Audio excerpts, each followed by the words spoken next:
मैंने गर्लफ्रेंड की जासूसी करने के लिए दोस्त को उसका नंबर दिया था। आज उन दोनों की शादी का कार्ड आया है। साला भलाई का तो जमाना ही नहीं रहा। मुझे तो इंतजार है सबके फल का मुर्शिद, बाकी सारे फल तो बहुत महंगे हो गए हैं। टीचर, तुम पढ़ने में ध्यान क्यों नहीं देते हो? छात्र, क्योंकि पढ़ाई सिर्फ 2 वजह से की जाती है। पहला कारण डर से और दूसरा कारण शौक से। बिना वजह के शौक हम रखते नहीं और डरते तो किसी के बाप से नहीं। शादी के बाद लड़की, तुमने तो कहा था कि करोड़ों का व्यापार है तुम्हारा लड़का। बहरी करोड़ों का नहीं पकोड़ों का कहा था। चल बेसन घोल जल्दी से। सरदार दुखी था। किसी ने पूछा, क्यों टेंशन में हो सरदार? यार, एक दोस्त को प्लास्टिक सर्जरी के लिए 2 लाख रुपए दिए थे। अब साले को पहचान नहीं पा रहा हूँ। फेसबुक और व्हाट्सएप की इतनी बुरी आदत लग गई है कि आज पड़ोसी ने एक्सरे दिखाया तो नाइस पिक निकल गया यार। हम लोगों में कोई और टैलेंट हो न हो, लेकिन जहाँ से स्पीड ब्रेकर टूटा हो वहाँ से गाड़ी निकालने का टैलेंट जरूर होता है। बात तो सही है। सास बहू से, पड़ोस की सुषमा 1 नंबर की झूठी है, उसकी बातों पर कभी विश्वास मत करना। वैसे तुमसे सुबह क्या कह रही थी बहू? कह रही थी कि आप बहुत भली औरत हैं।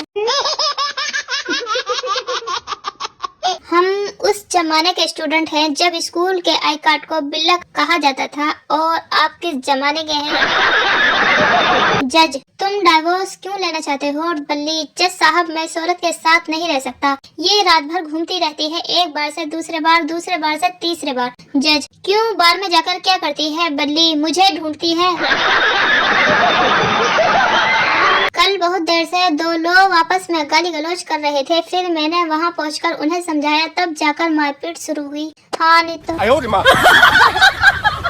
पति, तुम मायके जाती हो तो कैसा महसूस करती हो? पत्नी, हम औरतों की उम्र भले ही 45 की क्यों न हो, मायके में पैर रखते ही 16 की उम्र वाली फीलिंग आ जाती है। पति, अच्छा पत्नी, तुम बताओ, तुम्हें ऐसी 16 की उम्र वाली फीलिंग कब आती है? पति, बस हमारा भी वही है, जब तुम मायके जाती हो। बेरोजगारी से परेशान होकर एक 25 साल के नौजवान ने पंखे में रस्सी डालकर एक ही झटके में पंखा उतार कर फेंक दिया। और तुम क्या समझे?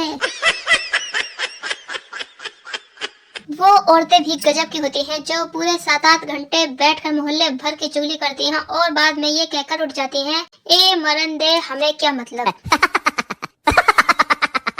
भोजन में हमेशा हल्की चीजें खाएं, जैसे जलेबी, पकोड़े, समोसे, क्योंकि ये तेल में तैर लेती हैं। मौत से खेल रहा ये आदमी अब कैसे बचेगा? No no no no. Makeup धोया, दुल्हा रोया। No no no no. Santa, हम पति पत्नी तमिल सीखना चाहते हैं। बनता, वो क्यों संता? हमने एक तमिल बच्चा गोद लिया है। हम सोचते हैं जब वो बोलने लगे तो उससे पहले ही हम तमिल सीख लें। भगवान ने हमें धनुष आकार के होंठ दिए हैं, इसीलिए शब्दों के बाण चलाकर लोगों को घायल करते रहो यारो। टीचर ने परीक्षा में 4 पेज का निबंध लिखने को दिया। विषय था आलस्य क्या है। एक स्टूडेंट ने 3 पेज खाली छोड़कर चौथे पर बड़े बड़े अक्षरों में लिखा, यही है आलस्य मैडम जी। देख लो भाइयों, आज तो पक्का सबूत मिल गया कि लड़कियों को हमेशा गधे ही पसंद आते हैं। ले भाई, मिल गई तेरी दुल्हन, अब मान जा, मत मना करना शादी को। बचपन में जब बुखार आता था तो डॉक्टर की एक ही बात अच्छी लगती थी, 2 दिन नहाना मत और 3 दिन स्कूल मत जाना। राखी नाम था उसका, भाई बना के चली गई।